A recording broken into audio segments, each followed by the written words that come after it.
Estamos de volta com o Pauta Especial aqui pela sua TV Educativa Canal 3 e voltamos a conversar com Elcias Pereira. Ele é o coordenador nacional de formação de agentes de pastoral negros do Brasil. Ainda não me saiu da memória o negro albino, porque eu acredito que é como se fosse Deus dizendo, olha, eu posso fazer muito bem o que eu quiser, tá? E provar de que vocês são iguais. Iguaizinhos, a gente não tem o que tirar de um, nem pôr no outro, nem vice-versa. Esse diferencial e o brasileiro encontrar um brasileiro que de fato seja branco, que de fato seja negro, é um pouco mais complicado. A gente já comentava isso no bloco anterior. Agora, bom, nós estamos numa semana muito importante. Na quarta-feira, dia 1º, nós teremos aí o início de algumas atividades que devem acontecer não só aqui em Maceió, mas também em União dos Palmares. Que atividades são essas, Elcias? Dia 1º nós vamos receber os APNs de todo o Brasil, mais alguns convidados especiais que estão vindo para serem homenageados, né, nacionalmente. Nós vamos homenagear 30 personalidades nacionais no dia 2, após o simpósio. Nós vamos ter o início do simpósio dos APNs, onde vão ter vários debates, várias palestras importantes, sobre várias questões que estão ligadas à questão do povo negro, questão da saúde, da educação, enfim, o racismo, a igualdade racial. E à noite do dia 2 nós vamos fazer o Okeodum, que é a graça do ano, no Teatro Deodoro, essas homenagens a essas figuras, essas personalidades nacionais, a exemplo de alguns deputados negros que sempre estiveram juntos, negros e não negros, que sempre estiveram juntos os APNs ao longo dos 30 anos. No dia 3 continua o simpósio. Vamos ter também uma exposição que nós ganhamos de São Paulo, da Secretaria Estadual de São Paulo, que foi doada para o município aqui essa exposição. Vamos ter em Alagoas, essa exposição vai estar rodando nos municípios. À noite do dia 3 para o dia 4, nós vamos para a União dos Palmares, a cidade vai nos acolher. Vamos subir a Serra da Barriga de madrugada, repetindo o feito de 95, nos 300 anos de Zumbi, em 1995, nós subimos, em média, 500 pessoas. A Serra da Barriga foi feita uma grande homenagem a Zumbi. Vamos repetir essa homenagem, não só a Zumbi e aos quilombolas que foram martirizados depois de quase 100 anos de vida na Serra da Barriga e, enfim, na região da Mata Lagoana e Pernambucana. Nós vamos homenagear também as lideranças negras contemporâneas, a exemplo do ex-senador, ativista negro Abdias Nascimento, que foi um grande ativista na década de 30, 50 agora há pouco tempo faleceu, continuava firme defendendo a causa do povo negro. Abdias Nascimento, o professor Eduardo Oliveira e outras personalidades que estiveram conosco durante esses 30 anos. E no dia 4, por exemplo, nós vamos fazer uma grande festa, porque nós, povo negro, nós conseguimos festejar em todas as oportunidades. É uma característica do povo africano, né? A dança, o canto, o sorriso, a forma alegre de abraçar, isso é coisa nossa, é coisa do povo afro-brasileiro, por conta dessa característica mesmo de matriz africana. Então, nós vamos fazer uma grande festa dos 30 anos no dia 4 para o dia 5, na madrugada, onde vamos estar divulgando através do blog APNs 30 anos, blogspot.com.br. Quem quiser participar, acessa o blog, né? Simplesmente bota 30 anos, APNS 30 anos no Google, tem acesso e ver se dá para preencher ainda as vagas que a gente está disponibilizando para todo o evento. Nessa atividade aqui do Centro de Convenções, do Centro Cultural de Exposições Júlio Cardoso aqui em Maceió, essa atividade é importante que as pessoas se inscrevam, né? Sim. Daí a importância de entrar no Google, APNS 30 anos, APNS 30 anos, isso no Google já é suficiente para encontrar o endereço eletrônico e se inscrever. E é importante fazer porque, assim, nós temos um número limitado. Além dos APNs que estão vindo desses estados todos, nós temos vagas para algumas faculdades parceiras, né? Nesse caso, o SESMAC, o FAO, o NEAL, são entidades que são instituições que estão conosco e que têm vagas específicas para eles. Então, sobra uma quantidade de vagas para os ativistas, os estudantes, professores que queiram acompanhar o simpósio, sobretudo o simpósio, né? E aí é importante realmente que faça a sua inscrição para ter acesso ao kit de material, ter acesso ao próprio certificado, né? Que a gente acredita que é importante para quem participa. Elcias, onde é que tem a maior concentração de negro aqui no Brasil? Muita gente tem dúvida se é a Bahia, se é o Rio de Janeiro, e alguns até de uma certa forma, ficam não acreditando que o estado do Maranhão, aqui no Nordeste, também tem uma concentração expressiva. Por conta da colonização e da vinda dos negros escravizados da costa africana, aqui no Brasil, pelo menos 3 estados foram bastante ocupados por essas pessoas escravizadas, né?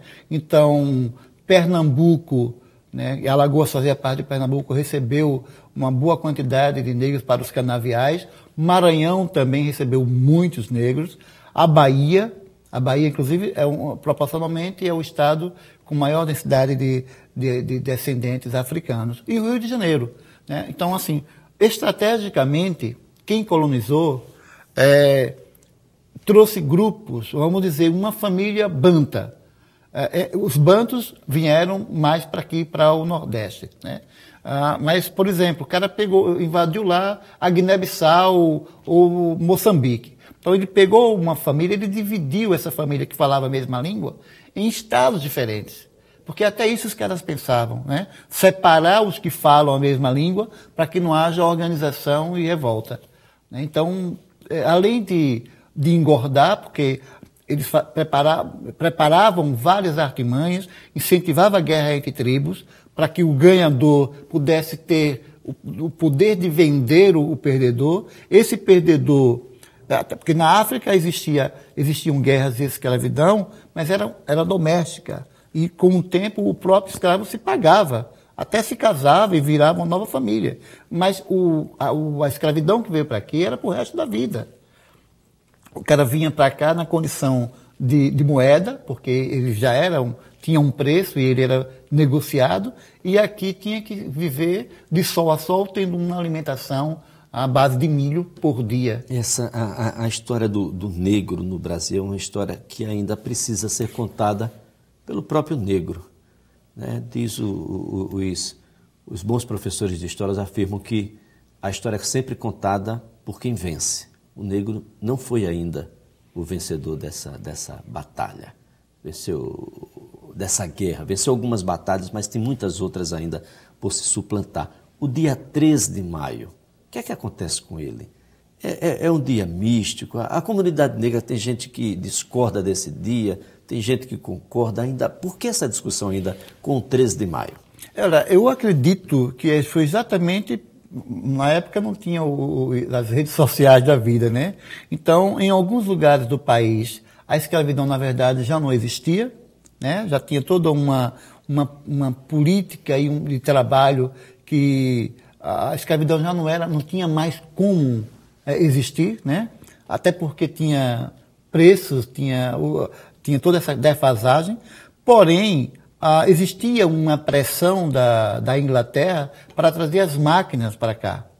A princesa Isabel, na verdade, ela assinou um documento que dizia, em 2 parâmetros, acaba-se a escravidão no Brasil a partir dessa data e revoga-se qualquer coisa ao contrário. Ou seja, ela não fez nenhuma lei dando o direito do povo negro que aqui trabalhou na terra, de ocupar a terra. Ao contrário, em 1850 fizeram uma lei proibindo o povo negro de ocupar a terra. Fizeram um decreto em 1885 proibindo o negro de ocupar a escola. Não existia professores para negros.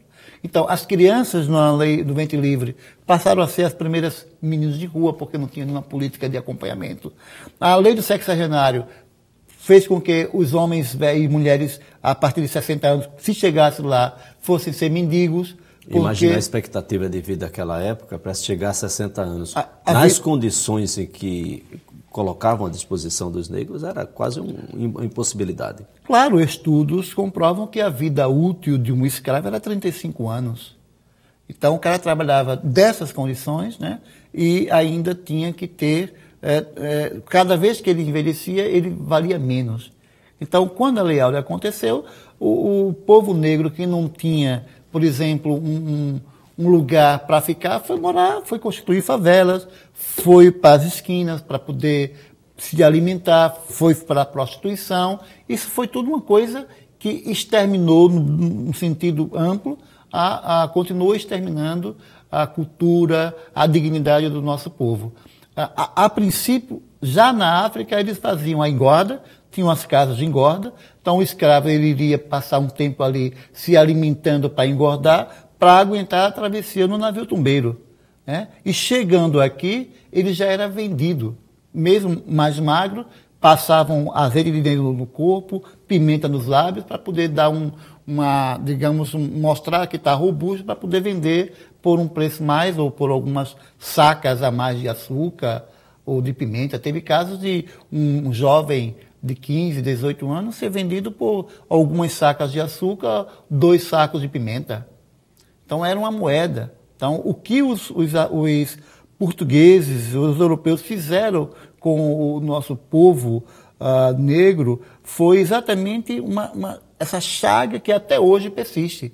Porque o mesmo Brasil, nesse século, com todas as políticas que a gente já conquistou enquanto ativistas negros, ainda existem pessoas que têm consigo a ideia de superioridade, né? Ou então o entendimento de que tudo que é de negro não presta, que negro é inferior, que todo negro é ladrão, né? E desconhece o fato histórico. O nosso povo ele foi condicionado a estar na situação que está hoje por conta dessa ideologia. Pois é, ideologia é a palavra em discussão e eu fico, de fato, ainda estarrecido como o determinismo biológico tem ainda se sobrepõe a questões onde as pessoas já têm informação suficiente para não ter que ter um cotidiano tão agressivo em relação ao negro. Elcias, muito obrigado, parabéns aí pelos 30 anos dos agentes de pastoral, uma semana muito importante para vocês. Muito obrigado mesmo. Nós que agradecemos e estamos esperando a participação de todas. Olha, é assim que a gente coloca um ponto final no Pauta Especial de hoje, agradecendo sempre a sua companhia e até um próximo programa.